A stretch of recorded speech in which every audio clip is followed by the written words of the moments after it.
एक राजा ने भगवान कृष्ण का एक मंदिर बनवाया और पूजा के लिए एक पुजारी को लगा दिया। पुजारी बड़े भाव से बिहारी जी की सेवा करने लगे।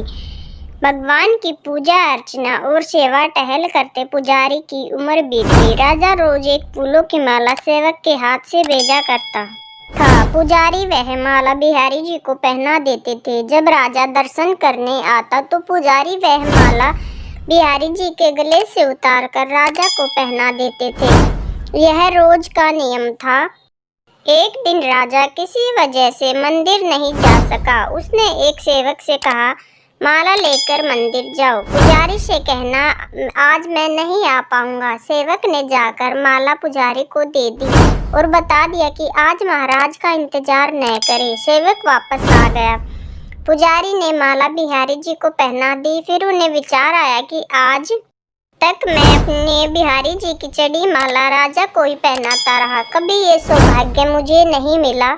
जीवन का कोई भरोसा नहीं, कब रूठ जाए। आज मेरे प्रभु ने मुझ पर बड़ी कृपा की है। राजा आज आएंगे नहीं तो क्यों न माला मैं पहन लूं। यह सोचकर पुजारी ने बिहारी जी के गले से माला उतार कर स्वयं पहन ली। में सेवक आया और उसने बताया कि राजा की सवारी बस मंदिर में पहुंचने ही वाली है।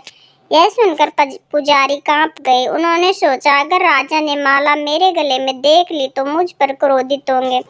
इस भय से उन्होंने अपने गले से माला उतार कर बिहारी जी को फिर से पहना दी। जैसे ही राजा दर्शन को आया तो पुजारी ने नियम अनुसार फिर से वह माला उतार कर राजा के गले में पहना दी। माला पहना रहे थे तभी राजा को माला में एक सफेद बाल दिखा। राजा को सारा माजरा समझ गया कि पुजारी ने माला स्वयं पहन ली थी और फिर निकाल कर वापस डाल दी होगी। पुजारी ऐसा छल करता है, यह सोचकर राजा को बहुत गुस्सा आया। उसने पुजारी जी से पूछा, पुजारी जी यह सफेद बाल किसका है? पुजारी को लगा कि अगर सच बोलता हूँ तो राजा दंड दे देंगे। इसीलिए जान छुड़ाने के लिए पुजारी ने कहा, महाराज यह सफेद बाल तो बिहारी जी का है। अब तो राजा गुस्से से आग बबूला हो गया कि ये पुजारी झूठ पर झूठ बोले जा रहा है। भला बिहारी जी के बाल भी कहीं सफेद होते हैं? राजा ने कहा, पुजारी अगर यह सफेद बाल बिहारी जी का है तो सुबह श्रृंगार के समय मैं आऊंगा और देखूंगा कि बिहारी जी के बाल सफेद हैं या काले। अगर बिहारी जी के बाल काले निकले तो आपको फांसी हो जाएगी। राजा हुक्म सुनाकर चला गया। अब पुजारी रोकर बिहारी जी से विनती करने लगे, प्रभु मैं जानता हूँ आपके सम्मुख मैंने झूठ बोलने का अपराध किया। अपने गले में डाली माला पुनः आपको पहना दी। आपकी सेवा करते करते वृद्ध हो गया। यह लालसा हो रही कि कभी आपको चढ़ी माला पहनने का सौभाग्य मिले। इसी लोभ में यह सब अपराध हुआ। मेरे ठाकुर जी, पहली बार यह लोभ हुआ और ऐसी विपत्ति आ पड़ी। मेरे नाथ, अब नहीं होगा ऐसा अपराध। अब आप ही मुझे बचाइए, नहीं तो कल सुबह मुझे फांसी पर चढ़ा दिया जाएगा। पुजारी सारी रात रोते रहे। सुबह होते ही राजा मंदिर में आ गया। उसने कहा कि आज प्रभु का श्रृंगार वह स्वयं करेगा। इतना कहकर राजा ने जैसे ही मुकुट हटाया तो हैरान रह गया। बिहारी जी के सारे बाल सफेद थे। राजा को लगा पुजारी ने जान बचाने के लिए बिहारी जी के बाल रंग दिए होंगे।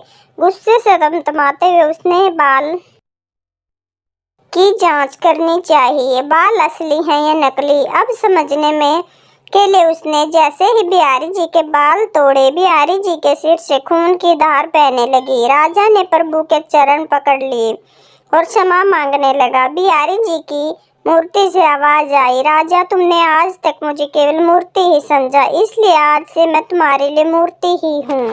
पुजारी जी मुझे साक्षात भगवान समझते हैं। उनकी श्रद्धा की लाज रखने के लिए आज मुझे अपने बाल सफेद करने पड़े, वह रक्त की धार भी बहानी पड़ी तुझे समझाने के लिए। कहते हैं, समझो तो देव नहीं तो पत्थर, श्रद्धा हो तो उन्हीं पत्थरों में भगवान सह प्राण होकर भक्त से मिलने आ जाएंगे।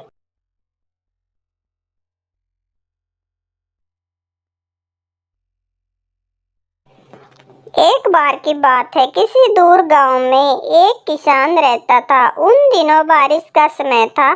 चारों तरफ गड्ढों में पानी भरा हुआ था। कच्ची सड़क बारिश की वजह से फिसलन भरी हो गई थी। सुबह सुबह किसान को बैलगाड़ी लेकर कुछ धन कमाने बाजार जाना होता था, लेकिन आज बारिश की वजह से बहुत दिक्कत हो रही थी। फिर भी किसान धीरे धीरे सावधानी पूर्वक बैलगाड़ी लेकर बाजार की ओर जा रहा था। अचानक रास्ते में एक गड्ढा आया और बैलगाड़ी का पहिया गड्ढे में फंस गया। कीचड़ भरे गड्ढे से निकलना काफी मुश्किल था। बैल ने अपनी पूरी ताकत लगाई, लेकिन सफलता नहीं मिली। अब तो किसान बुरी तरह परेशान हो उठा। उसने चारों तरफ नजर घुमाई, लेकिन खराब मौसम में दूर दूर तक कोई नजर नहीं आया। किसान सोचने लगा कि किससे मदद मांगे, कोई इंसान दिखाई ही नहीं दे रहा। किसान दुखी होकर एक तरफ बैठ गया और मन ही मन अपने भाग्य को कोसने लगा। हे भगवान, ये तूने मेरे साथ क्या किया? कोई आदमी भी दिखाई नहीं दे रहा। इतना खराब नसीब मुझे क्यों दिया? किसान खुद के भाग्य को कोसे जा रहा था, तभी वहां से एक सन्यासी गुजरे। उन्होंने किसान को देखा तो किसान सन्यासी के पास जाकर अपनी परेशानी बताने लगा। मैं सुबह से यहाँ बैठा हूँ, मेरी गाड़ी फंस गई है और मेरा नसीब भी इतना खराब है कि कोई मेरी मदद करने भी नहीं आया। भगवान ने मेरे साथ बहुत अन्याय किया है। सन्यासी उसकी सारी बात सुनकर बोले, तुम इतनी देर से यहाँ बैठे अपने भाग्य को कोस रहे हो और भगवान को बुरा भला बोल रहे हो। क्या तुमने खुद अपनी गाड़ी निकालने का प्रयास किया?